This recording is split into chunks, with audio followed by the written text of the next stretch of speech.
All right, good evening or morning or afternoon, wherever you are, everyone. My name is Nicole. I am a junior and I am our team's outreach and documentation lead. Hi everyone, my name is Eavan. I'm 10th grade right now, and I'm a programmer and doing some of the outreaches. Hi, I'm Bella. I'm a freshman and I'm a builder. And you help me with outreach. We are so thrilled to have you join us today, and thank you for making the time. Our call, just a general flow of what it's going to look like, is we are going to have our panelists present just a short little tell you about themselves, and they have some talking points to go through, and then we will go through some of the pre-submitted questions. We kind of found a way to do a summary of all of them. They were all really similar, so we kind of merged some of them and put them together, and then we will cover any questions that come in through the chat. Feel free to put any questions you might have in the chat. If they are very relevant to what we're talking about at the moment, we'll answer them right away or bring them up right away. So yeah, let's dive right in. Taylor, go ahead. Hi everyone, I am Taylor Congdon. I work as the manager for Hasloke Locations team lead at Intertech, and my background is in chemical engineering. And I've done a little bit of everything along the way to get to this point. For some reason, it won't let me share my screen, so I'm just going to go off of what I have. 1 second.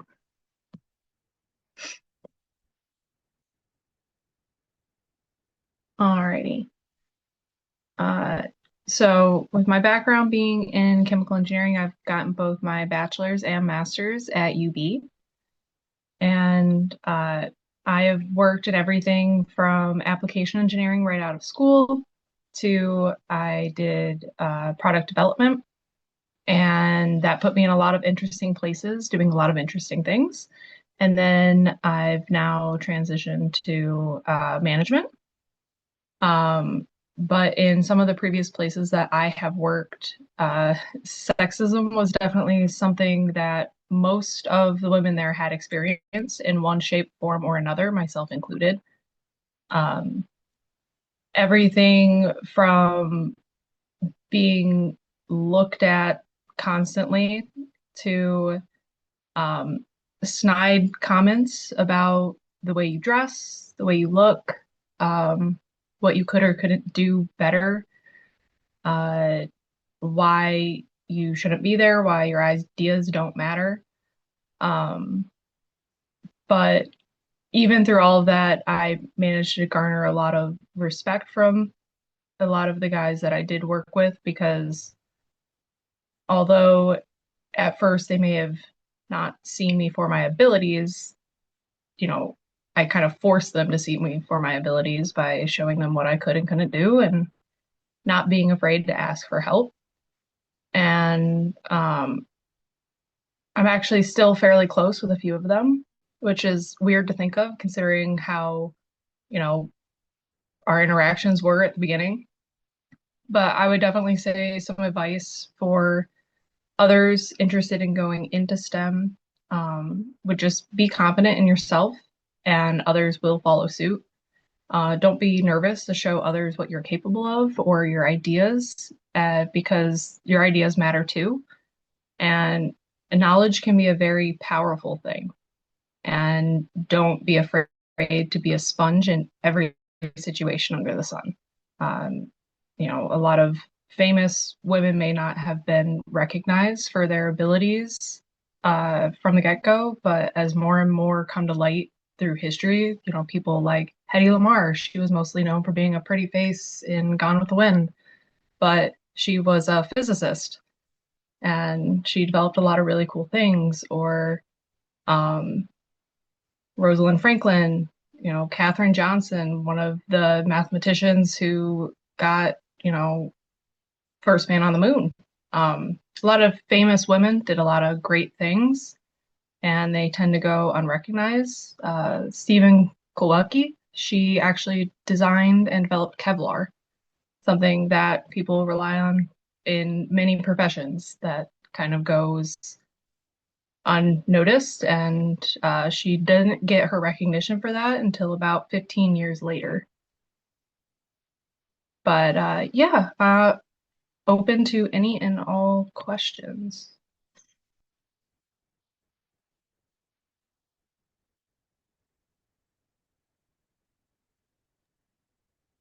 Thank you, Taylor.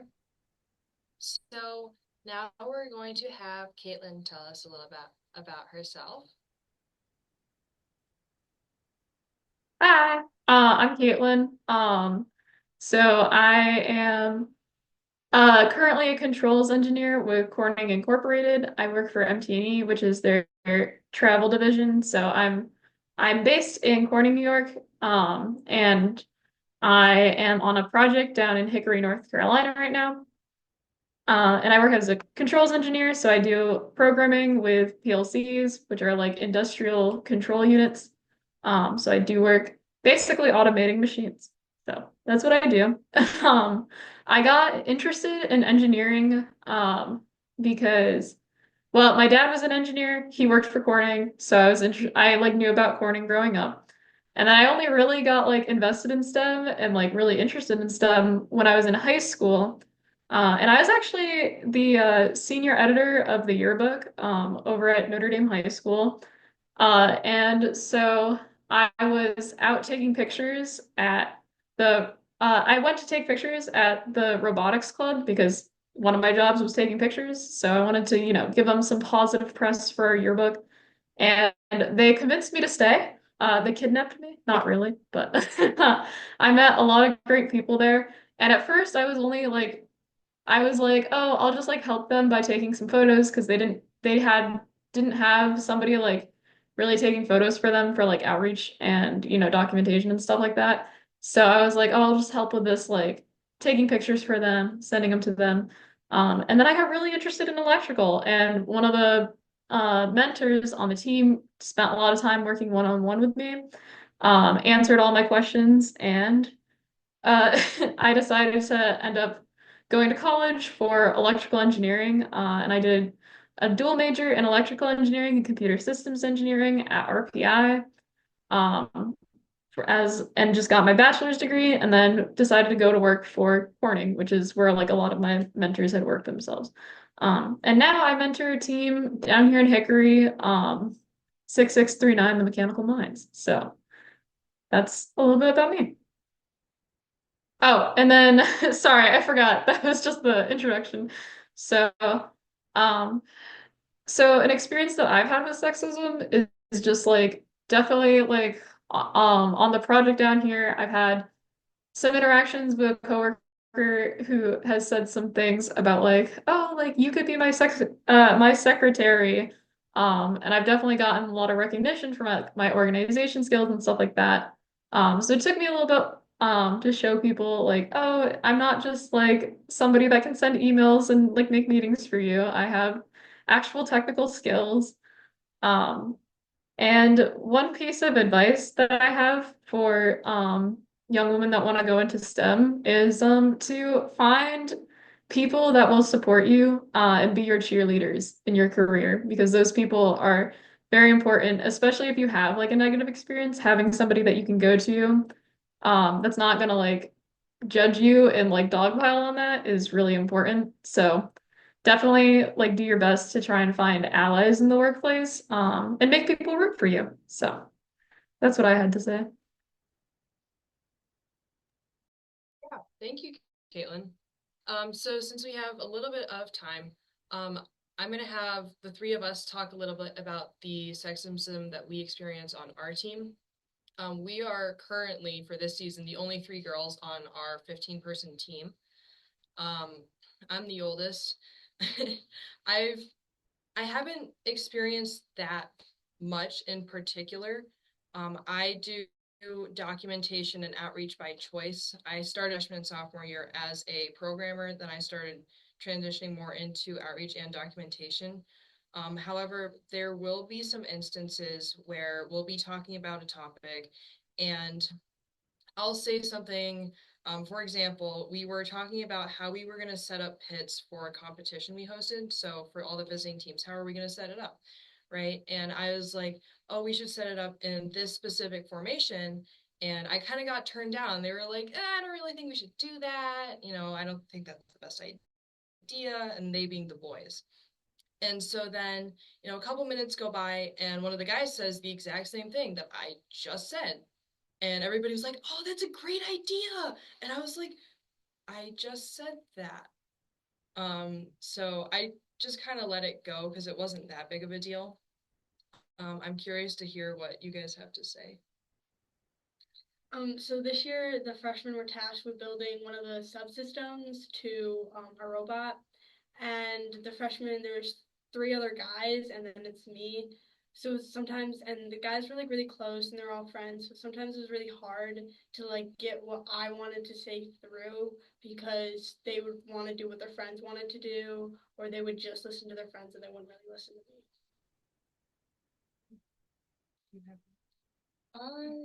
I don't really have any, but if I like have to say one, then I'll say like I remember like there's like competition days, and then we'll do like, for example, we have like 2 competition days, and then there's like scrimmage at night on the first night. So like due to limited space and like limited people that need to go, like all the drivers are like boys, so they just all went.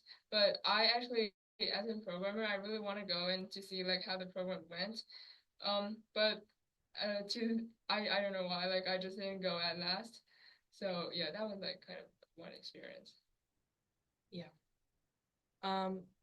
We'll see if we have time at the end. We're happy to have an open discussion where we can like talk to each other about the different things that we see and hear on our teams.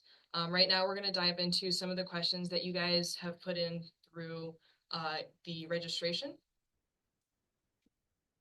Recap why you guys are here in the first place. Yeah, Too, because you haven't really told that story today. Yep. So our lovely coach who's sitting off camera. Who's a dude and trying to be quiet as well. I want to be respectful in the space. He just asked me to share why exactly am I hosting this call. So at the competition that our team hosted this year, I had a coach from a different team approach our team and say, you have girls on your team. How are they heard?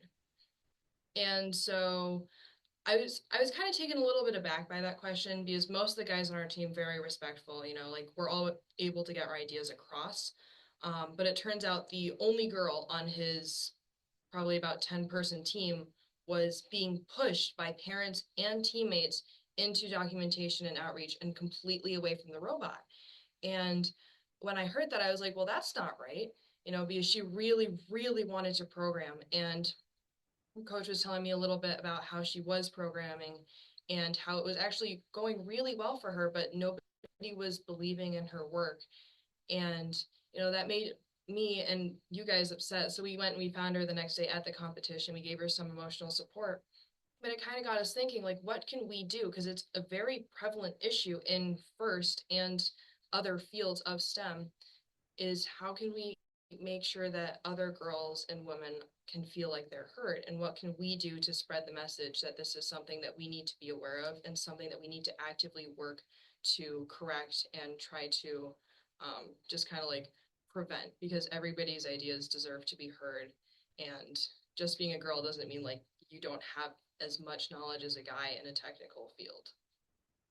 So that's why we're all here. We'll go into our Q&A. If people in the audience want to participate, can they unmute talking? Yeah, absolutely. And if you guys have something on to our panelists have to say to answer the questions, please feel free, like raise your hand, unmute yourself. We're very open to hearing your feedback and your opinions and answers to the different questions that we'll put up on the screen. All right, so here's our first question. How can we encourage more girls to participate in STEM and educate male coaches and boys, parents, and others to respect and support their female teammates, creating a more inclusive environment?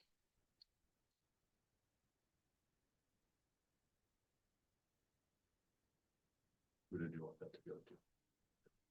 Uh, I'm wondering if they're waiting for you to say. Yeah. Taylor, do you have a answer? So from my time in working, at least with FIRST and robotics, our team was very diverse in both age and, gender. So I think given the fact that we had mentors that were both, you know, men and women, that definitely helped with that. But I would definitely say, you know, if your idea is not heard by the first person, try to find somebody else and share it. Um, because it is definitely something that, your ideas matter, your ideas should be heard. When it comes to creating a more inclusive environment, if and something that I have found works well is if everybody is being kind of quiet, something that I have noticed, and it's mainly out of a habit that I had myself, is I would tend to be quiet when questions are asked out of more fear of my ideas not mattering, than anything else. So even though I may have had an answer, I just wouldn't speak up. And so I have found that if I actually tend to ask more of the girls in the group, like they tend to have an answer ready, they just don't share it as readily. Um, and just kind of getting that point across that like you can share and trying to encourage them a little bit more too. Um, Even just small steps like that, I've found to be beneficial. I don't know about Kaitlin. I think she's a little more active in FIRST at the moment than I am because I did not have the time to mentor this year. Yeah, I can share a little bit. So I would say like this question makes me think about my own experience with FIRST, back when I was a student. And basically what happened was I was friends with like somebody on the team, and he just like continuously kept being like, you should come back, you should come back, you should keep taking pictures, you should like do things. Like he was like super like active and engaged in getting me to like participate. And I needed that because I was like super like I don't know what I'm doing. Like I don't want to like make mistakes. I don't want to like look like a fool in front of all these people. Um and so like both him and one of the male mentors on the team actually like worked a lot with me like one-on-one, and spent a lot of time like answering my questions and just like really like digging in, like on a like one-to-one mentoring basis with me, so that way like I could spend time developing my skills so then I could be more confident like um sharing in front of and like performing with the whole group. And so like by the time that we got to competition, I was like ready to help out in the pits. Whereas like when I started, I was like, kidding, like don't don't look at me for anything. And then by the end, basically it just took a lot of encouragement for me personally. Sometimes like I feel like some girls fall into this like trap where they're like, oh, I don't like know like 100%. Like I can't give you a 100% answer. I could only give you like maybe like an 80% confident answer, and they want to have that like extra 20% to take them to 100. Or at least that's in my experience, something that I struggle with. And so like just really letting people know like it's okay if you like make a mistake. And if you make a mistake, like showing them like, oh, here's how you recover from making a mistake. It's also really great. And of course, we always like we with our students, we also give like a gracious professionalism like meeting at the beginning of the season, that like emphasizes like the first value of like treating others with like dignity and respect. And we try to make it clear like that means like you're not supposed to be like calling each other names, and like you need to treat each other in a professional manner that like makes people feel included. So we do a presentation at the beginning based on that. So that also helps. Yeah, so I'm kind of curious. Both of you guys are kind of talking about like having support on the team and being able to speak up. My question is like if you do become more comfortable and like you try to voice as many like ideas and opinions that you have, like what do you do if you only have like one other person supporting you and everybody else just kind of thinks like you're a pick me and like trying to like be better than everything or everyone else? Because I know that that does happen. It's like, how would you go about navigating that?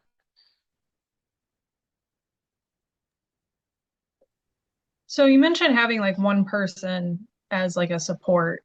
Um, I think in that instance, you would just kind of have to take it person by person.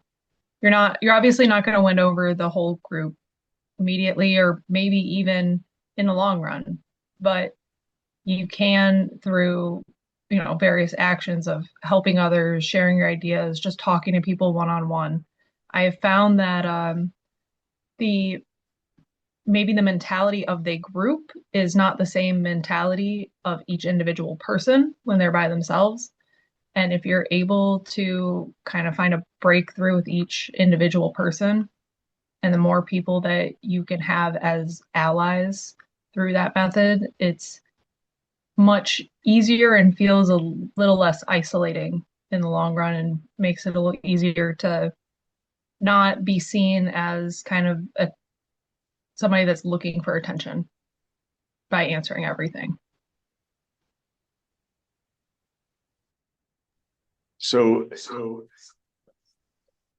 I get another. I meant to do that. There we go. So one of the things that we use with TARDIS is a process of silent brainstorming when we get here as a team in August and September. And the reason that I mentioned that is I'm curious how you two react to advice of intentionality and structure. And it can feel, I think, artificial and a little bit stringent to be very, very prescribed this way is what I'm about to outline. But for teams that are experiencing issues around having voices be heard, regardless of gender. It could be, I'm a super loud person. I talk all the time. It's very easy to talk. I often talk first, and that's a character flaw because I try to check myself on that and pull it down and pull it back. I've seen teams, I've been in situations, not robotics, other places where everybody talks once before anybody talks twice. We've been in places where there's, maybe it's an adult minding like almost like a tally mark thing, right? It seems really, really archaic, honestly, and very, very prescribed. But if a team needed those kinds of tools, particularly early in the season, to establish healthy ways and means and norms to make sure that all those voices are getting there. I think I see sometimes, I've seen it with Eavan when we're working through a programming issue, if somebody else on the team talks first or talks louder or talks faster, we don't get the benefit of her insights. And it's something that I try to be attentive to, and I've shut another team member down and said, you need to listen right now so that we can hear her. And that person is like, yes, you're right. I'm sorry. Like they don't catch themselves. So I'm curious, Kaitlin or Taylor, and feel free to disagree, but I'm wondering if teams or coaches out there could be helped by, again, like more of a tools-based approach, especially early in the season. Have you ever seen that or experienced that? Is it too prescribed for you?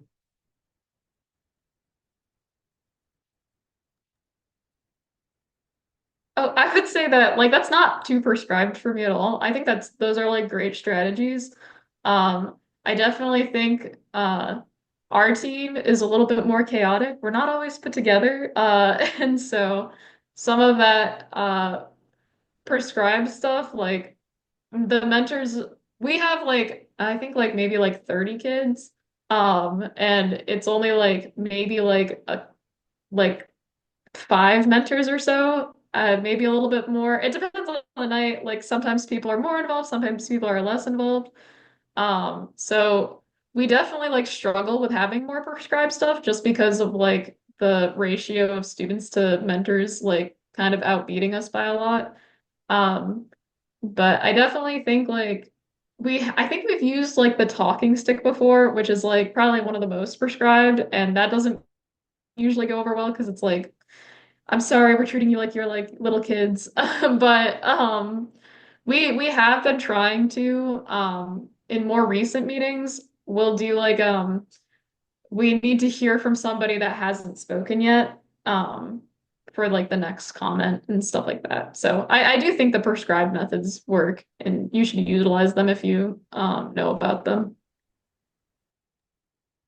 Yeah, no, I agree. I do think it's situational as to which prescribed method is most beneficial at that time.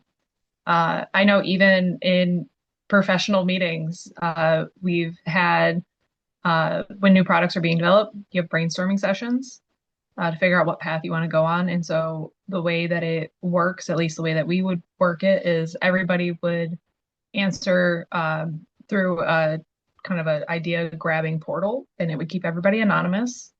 And so it's just the idea itself that's being shared, not necessarily who shared it. Obviously, if you've worked with enough people for long enough, you get to know their mannerisms, their speech, so you could probably figure out who wrote certain ones. But I, outside of that, it was a good way to make sure that everybody's ideas were shared, and even those that were a little more nervous to share had, their voice heard because everybody had to share at least one thing.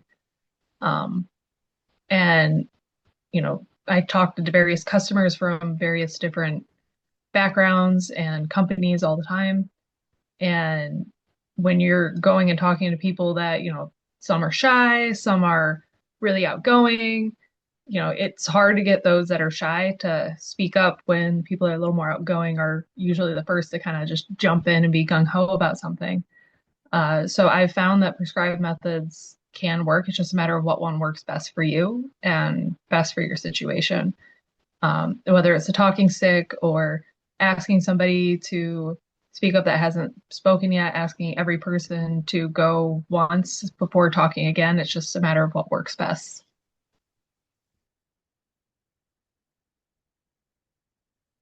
Well, we're gonna go to our next question. You just scrolled up. Oh, sorry. Okay. There we go. Okay. Okay, how can we boost confidence and leadership skills among female team members, especially when they're the minority on predominantly male teams? Why don't you start? What's been your experience of that here? Sure. So honestly, it's a lot of kind of what I believe Taylor said earlier. I don't remember. But knowing what you're doing and like having the knowledge. So my freshman year, I'm going to talk about my outreach story a little bit. Is I came onto the team from an outreach event that they did, and it was their first year ever doing it. It's a camp for middle schoolers, right? So I did that. I was like, hey, this is actually really cool. So I joined robotics, and my freshman year, I was like, I'm going to take this over. So I kind of took it over. Nobody else touched it. Took over the camp. Yeah, Okay. Organizing the camp, not the team. I took over organizing the camp, and I did a very good job. And kind of since then, that established that I'm able to organize outreach events well. And from that, I've just kind of like continued taking things on and kind of filling in the different gaps. Something that I kind of say about myself, not super openly, is I feel like I fill in a lot of the gaps on the team. So my freshman year, they needed programmers, I went into programming. And then we needed somebody to do the different outreach things, so I went right into outreach. Sophomore years, we still needed programmers. So I continued in my programming and my outreach, but our lead documentarian, he was going to graduate. So this year, since we have more programmers, now we have 3. I didn't really feel as much of a need to program.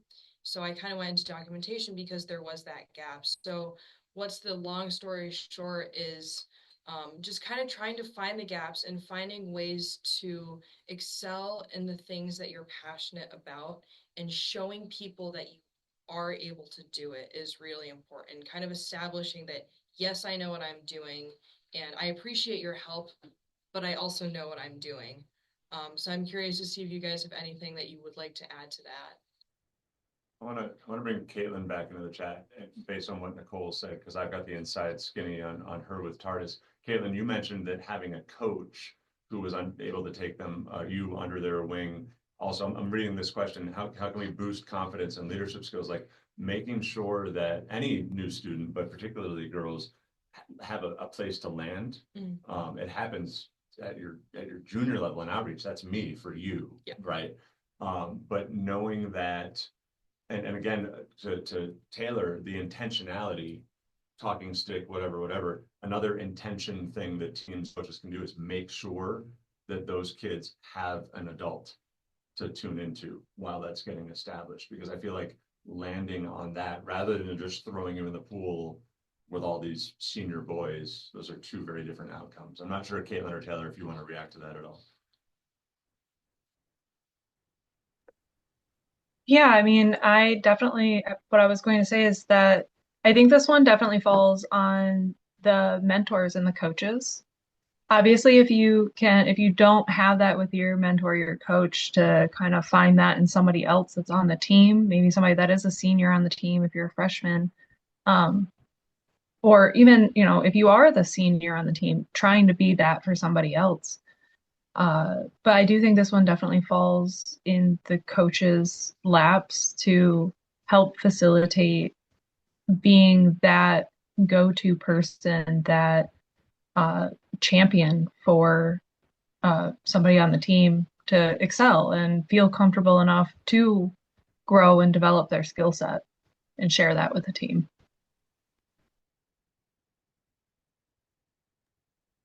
Yeah, and I definitely think another thing that's good is like telling people like, oh, you're doing such like a good job, like when they do a good job. Like not just like giving that as like all the time in terms of like, oh, like let's say when I was on the team, like I used to do like a lot of soldering.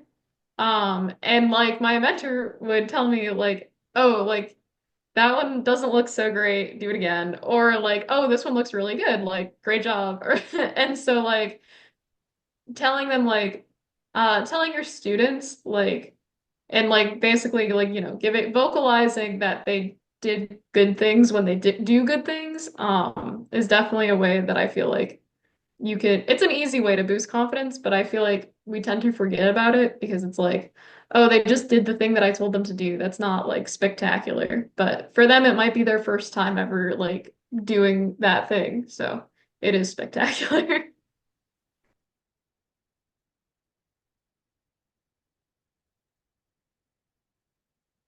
This one's kind of similar. What advice do you have for fostering equality on teams where girls are often overlooked for leadership or technical roles?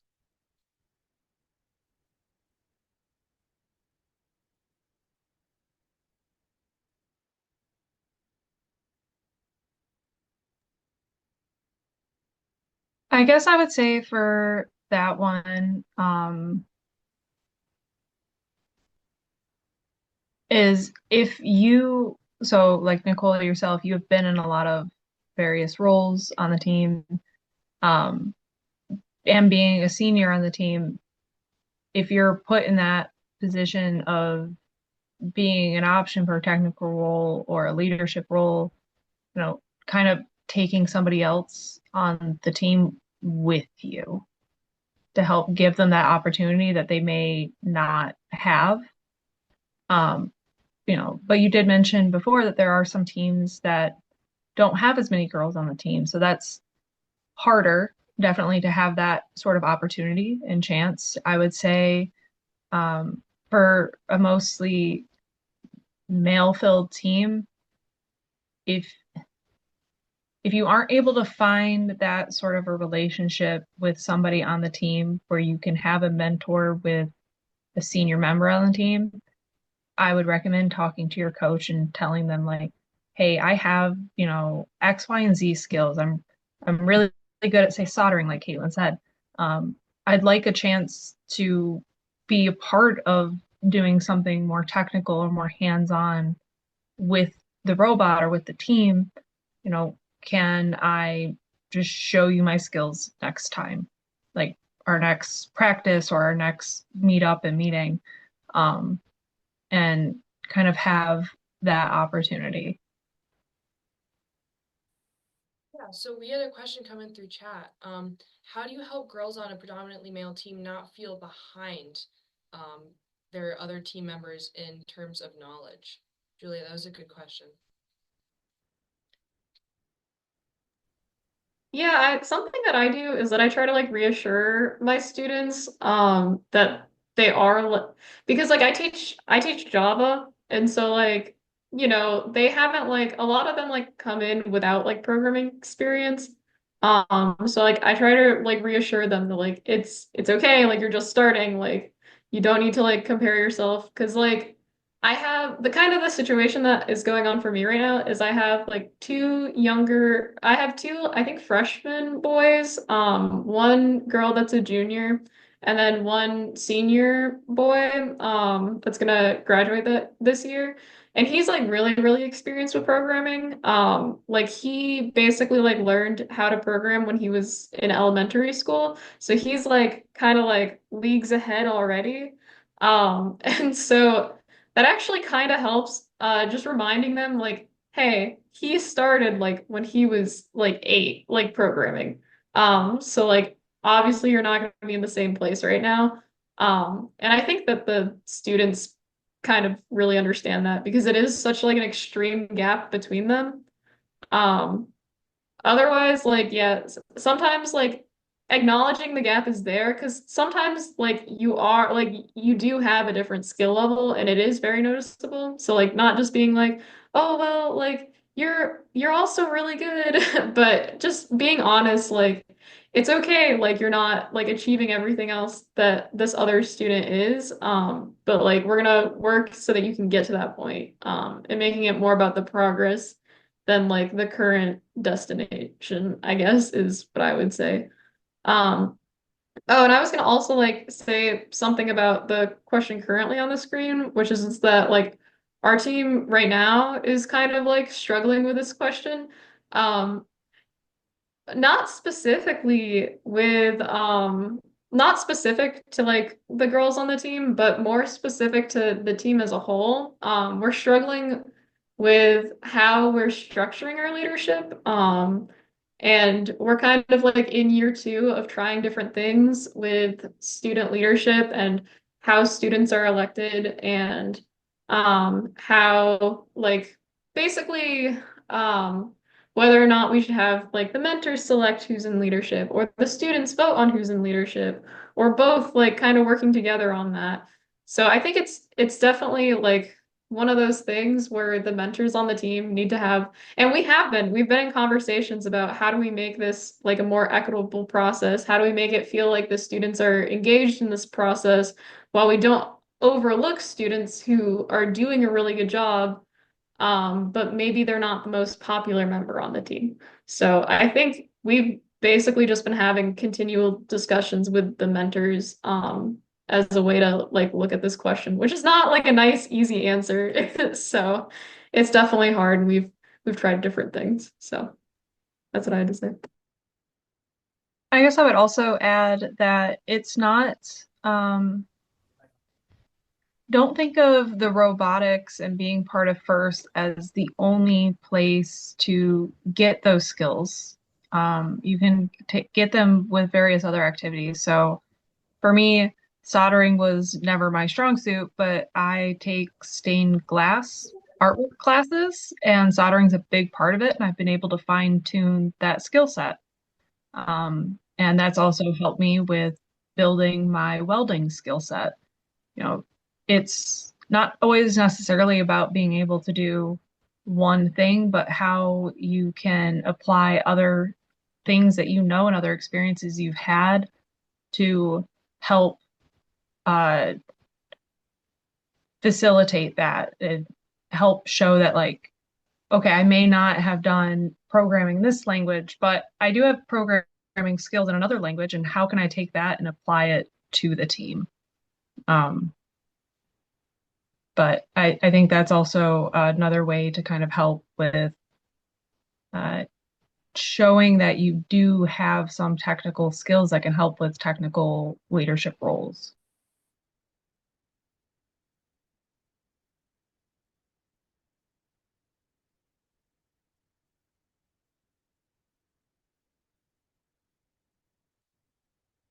Bit leadership a bit. Do you want to go on some of the others? Yeah, so skip that one, because we kind of, oh, you're already on my break. Yeah. All right. So what are some ways to connect and build community among women in STEM, and how can mentors or coaches better support their female students? So, Tracy, you kind of put that in chat. I'm gonna invite you to unmute yourself if you want to kind of talk a little bit about that, if you're interested. If you're not, that's okay too. Sure, I can do that. Can you hear me? Yep, absolutely. Thank you.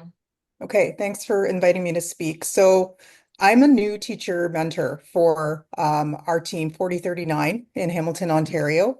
And when I first joined our robotics team, it was at the invitation of a parent. And I said to them, I said, I'm not a STEM teacher. I'm the teacher librarian. Like, how could I possibly help the team? But it's a lot of what you're saying here is that and the way I feel about our team is that representation really matters. The fact that I came in and I'm primarily doing outreach is important because the girls see another teacher that they can talk to. The same uh, lead teacher has been the same person involved in our robotics team like forever. And we only had one other female mentor who would regularly come to the meeting, and she was alumni. So I think it's really important that you take up space, you ask the questions. Um, we're a team within a team, so we're FTC and FRC. So on our current robot Cascade, a girl, Tia, took the lead on building the elevator, and she was so encouraged. And we're really lucky we have a lead mentor. His name's Matt Alderson, and he's always encouraging everyone to kind of take on a different role. So we had a massive group of rookies come in this year for our FTC team, and then we built on those skills to invite them to kind of come in and take some space in the FRC. And initially, they didn't know where to fit and where to go. And one young woman who was part of the rookie team, Emily, she just kept coming up to me and saying, Miss, I want to build stuff. I want to build stuff. And so she was too shy to approach one of our mentors. So again, I just had to go with her and encourage her to talk to the mentor. And ever since, his name's Darwin. He's a tool and die maker. Emily's like killing it in the workroom. She showed me how to do stuff. So I think it's really important you invite people in, and that's what I'm hearing from the guests, speakers, your panelists as well. Sometimes it's the ask. So the one panelist said her friend kept saying to her, come back and take pictures. Sometimes you have to be asked so many times.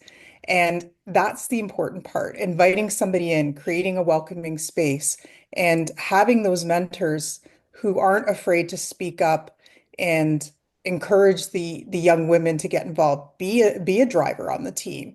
Do the things that you never thought you could do. So I wish you guys were around when I was a kid growing up, because I think if I had had female role models like this, I probably would have went into STEM, because I'm finding I'm really good at a lot of the STEM stuff, but never had that person saying, Tracy, you can do it. So again, for the young women who are running the panel today, you are those leaders for the people coming in. So the one young woman, you said you're a senior on your team. So you're a role model for all the other women looking up to you. And you just constantly build on that and encourage people. And I like our team because I don't see a lot of sexism, but sometimes it does show up. And we do practice gracious professionalism as well. And our mentors aren't afraid to speak to that, to have those private conversations, or to speak out right then and there if it's out of control. So never feel like you're taking up space, because you should be. You have a right to be there. So um, that's my 2 cents. And thank you so much for running this webinar. It's so great. Absolutely, and thank you for your insight. Yeah, Tracy, the kids on your team are lucky to have you. It's awesome to have your voice in this, and I just wanted to thank you for chiming in there, because I think the intentionality around, and for me, this is like a theme through this whole chat around the welcome, the persistence, the rest. I think one of the things that maybe we're not addressing is like a team that runs, I'm going to say old school, which is way oversimplifying it, but like the teams where this is not the situation, these three girls to my right, or having you, Tracy, there, like I'm thinking like get female members in is one thing, and all of the other things that we've been talking about, making sure, wait, like how many, wait, we went an entire meeting and we didn't hear from Bella today, something's wrong on that count, right? But I don't know, as a question to you guys, like I don't know what to do when the structure and the I'm assuming male adult leadership isn't then supportive of girls breaking and female mentors joining and all the rest. Like what if the case is even worse? And I don't know that I have the answer for that, because I'm proud of, I think generally here on Purple, generally we get it right, or we address it when it's not. But I don't know if there was a question in there or not, but yay, Tracy. Tracy, thanks for getting your voice in there.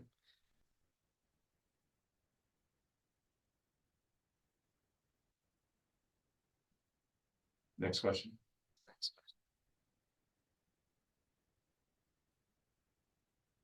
Okay, so Kaitlin and Taylor, this is the one that I was talking about in our call last week. So how do you handle misunderstandings or unwanted attention when trying to connect with others at competitions as a social connector or a team ambassador? So for everybody else on the call, kind of the backstory to this is me and one of my other friends, we are kind of the more outreach people on our team, and we really enjoy during competitions going around other pits and interacting with all the different people.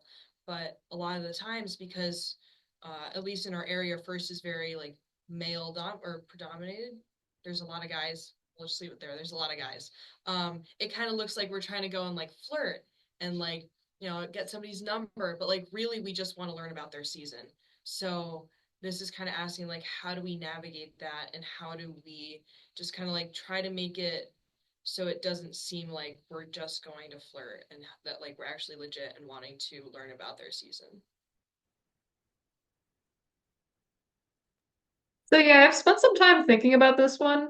I remember my initial answer to it was like bring a buddy with you. If you're able to have like, you know, somebody else there, because basically when like a conversation is one-on-one, I feel like it's easier for intentions to be misconstrued than when you have like another person with you. Another thing that I thought about was like maybe like I don't know if you like take a clipboard with you or something to take notes on, but I mean like if you have like a form or like maybe like writing down some questions in advance so you could show them like, hey, I'm here with this my team is TARDIS XYZ blah blah blah. I'm an outreach coordinator looking to ask questions about XYZ. Like formalizing a little, basically like formalizing it a little bit more might make it seem um might make it harder for people to like misconstrue intentions um in that kind of situation. So that's what I thought about in response to this question. This question has definitely had me puzzling and thinking it over since we heard it. And as much as I hate to give an answer that says, you know, you can't just walk around and be like any of the guys and just walk around. Because if a guy went out and just walked from pit to pit, it wouldn't be an issue. None, at least from my experience, most of, if not all the girls would just think they're there to ask a question about the robot because we're all here for robotics. Um, but I do think that possibly the best thing to do is to do what Kaitlin said and try to formalize it in some way, shape, or form. And as much as I hate saying like, oh, you have to behave differently than a guy would in that situation, but I do think that that is maybe the most obvious and simplistic way to make the fact that you are there for technical reasons, unquestionable. And I can't think of a better way to do that other than to take the question kind of out of the equation.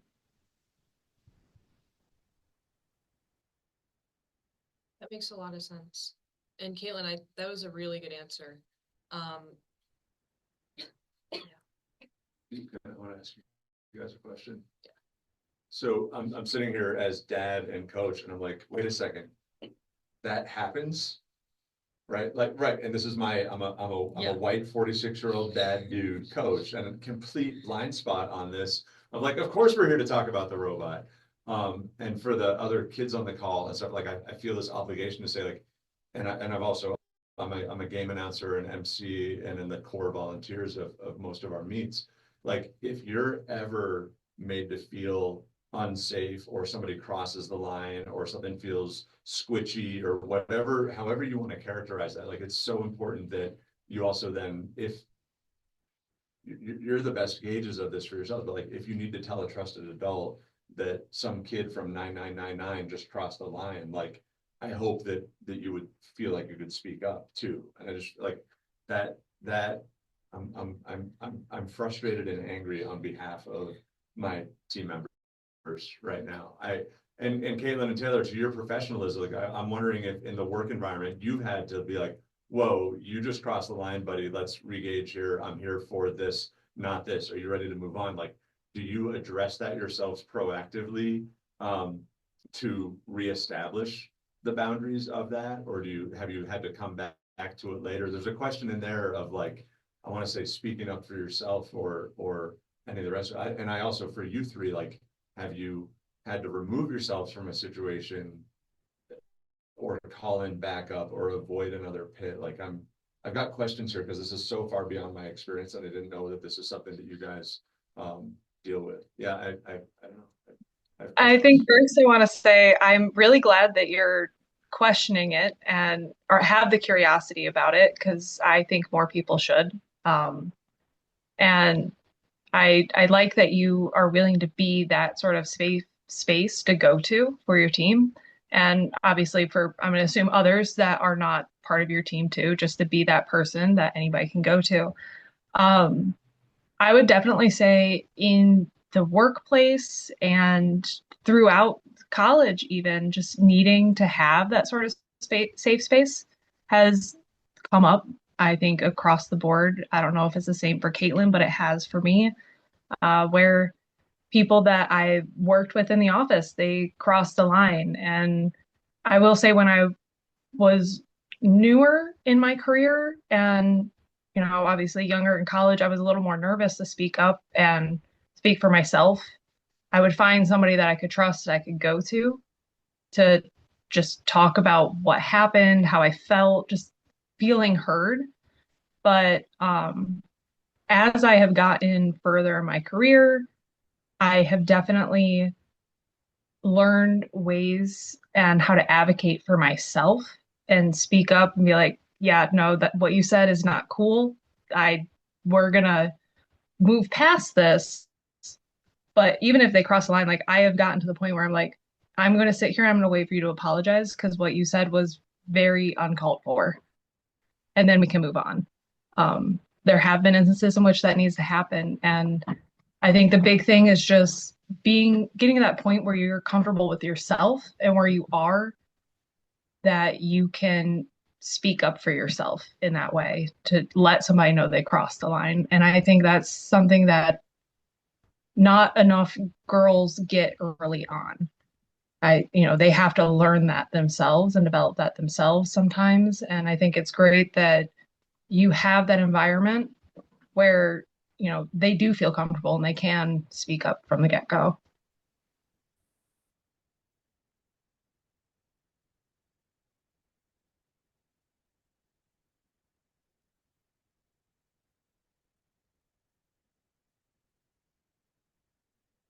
Do you know what these last two are? Yeah, Changes we or covered that. I think this one's. go for it, or that transition out of college career. Okay, so we're gonna try to do this question quick, and then I have super quick little QR codes at the very end. So this one is, are there specific career fields within STEM where gender inequality is more prevalent, and how can women prepare to navigate those challenges?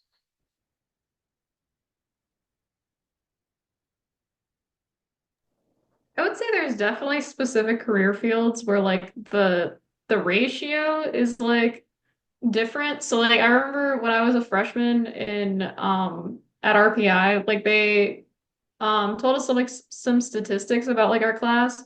And so like you could they broke down like maybe this was before I was a freshman. This might have been like when I went for accepted students day or something like that. But they were like, so here's biomedical engineering. And like biomedical engineering is like 50-50. And then like going down to like mechanical engineering maybe was more like 70-30 or something like that, down to like electrical engineering, which was more like 80-20. So like there are like based on like the STEM field, there is like differences in different places. Um, and based off of like the company that you pick to work with, that's also going to impact things. So like I feel like I chose Corning partially because like I knew people at Corning, and I knew like female engineers at Corning, and I knew that they weren't, getting harassed on the daily. So I was like, I think this place is going to be a good place for me to work. I did internships with them, and made sure that I was comfortable with the company before, signing on to work with them for a long period of time.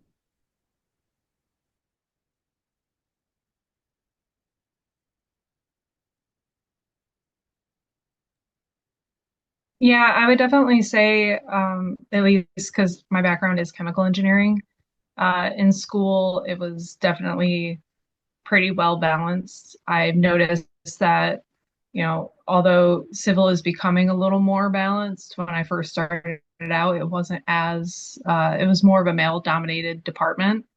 I would still say electrical and aerospace are a little more male dominated. Um, and, I hope that that doesn't always stay that way.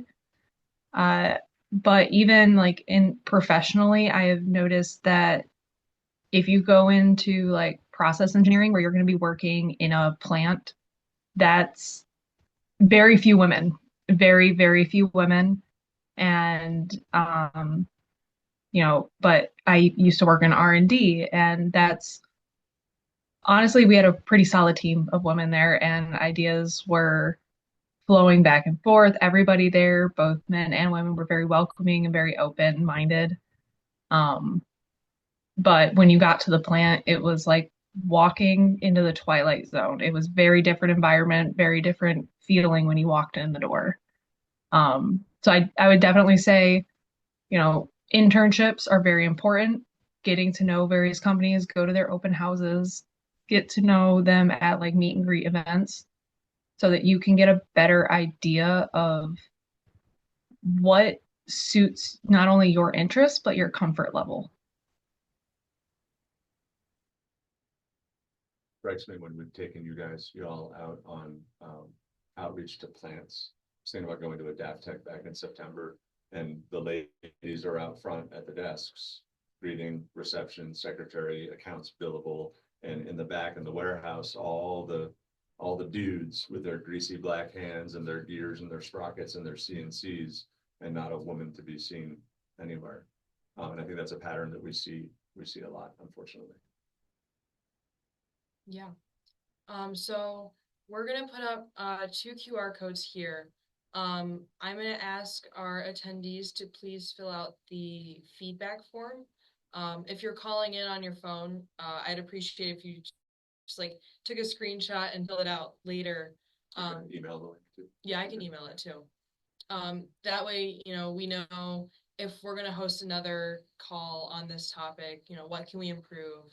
And just kind of things along those lines. The QR on the right is something that we put together. It's just kind of like a little composition of some different websites with like different tips of just kind of like how to navigate inequality in STEM. And there's a couple different TED Talks in there that were that I thought that were pretty good. I will also email the doc out to you guys. We also have recorded this meeting, so we will put that into the doc once it's uploaded, and I'll also email it out. So yeah, does anybody have any final like pressing questions that they want to ask?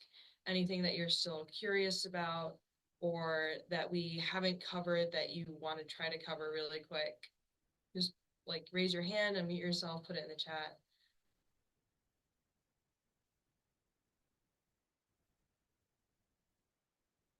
Tracy, you're very, very welcome. Thank you for attending.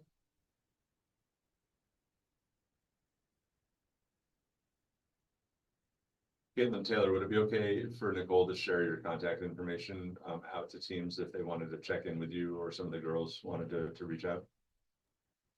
Yeah, definitely. I'm always available. So by all means, share away, and I'll try to hopefully answer their questions as best I can. Yep, that's also good with me. Thank you. Thank you.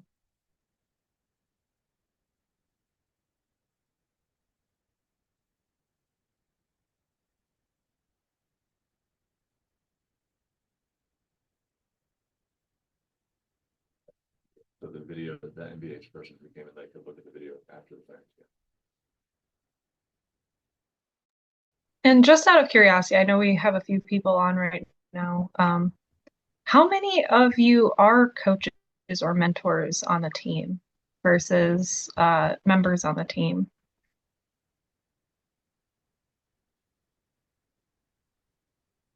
Put it in the chat, friends, if you want to. I know Juliet's a team member. Not sure.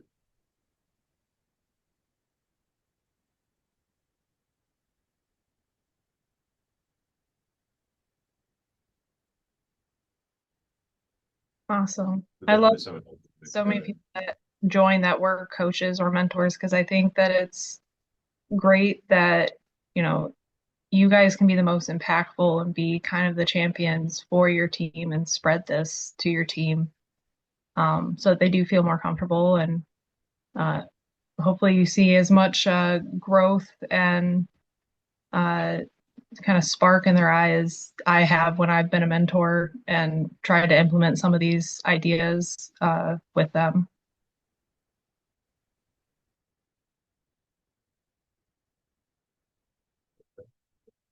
Thank you everybody for calling today. It was a great conversation. And thank you to our panelists. Thank you for hosting.